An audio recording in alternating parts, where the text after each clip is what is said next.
This episode marks the beginning of the first actual season of the Canadian Psychological Association's podcast, which now has an actual name and graphics designed by our wonderful graphic designer, Adam Ashby-Gibbard.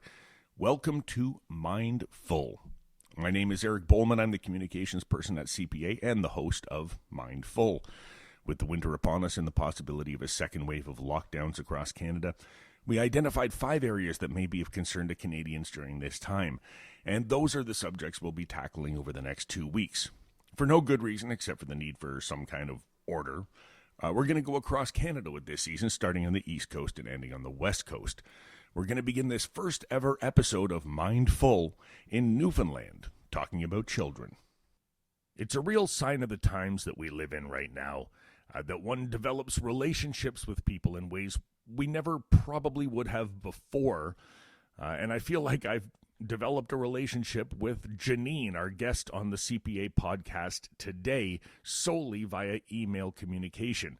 My name is Eric. I'm the communications person at the Canadian Psychological Association, and I've been speaking with Janine for months now, ever since the pandemic began. She's the voice of psychology in Newfoundland and Labrador, in the sense that if you see an interview on radio, TV, in the newspaper in Newfoundland and Labrador about psychology, it is almost certainly with Janine. She's been doing a lot of media appearances, and she's agreed to do one more here with us on the CPA podcast. We're going to talk about children in the time of COVID and going into the winter months, how to approach schooling with your children, what to tell them about Christmas, and how to deal with all of those challenges that may come our way in the coming winter months.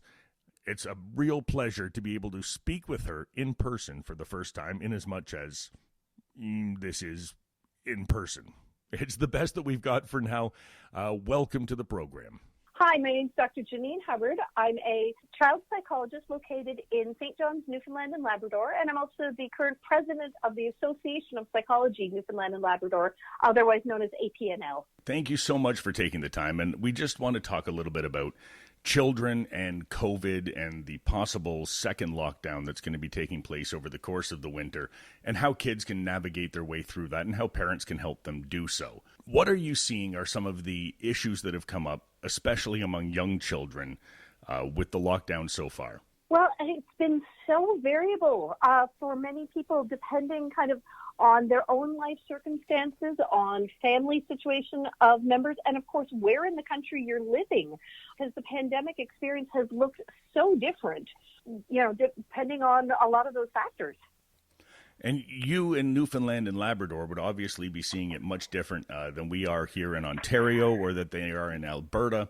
So the children that you speak to on a daily basis, what are they talking about?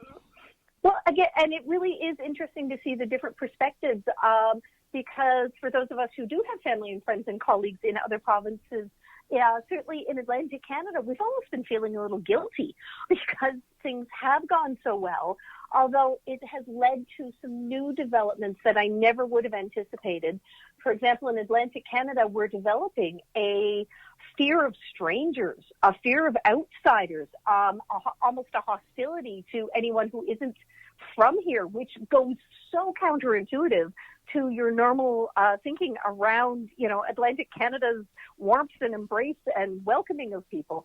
So it's been interesting to work with kids in terms of how not to stigmatize either people who are from away or who, in our case, have parents who work away and come back, because that's been an interesting segment. And I think that's something that, there's obviously been an increase in xenophobia, an increase in racism, and a lot of that is online driven. Is there a component to that you discuss with children about being online?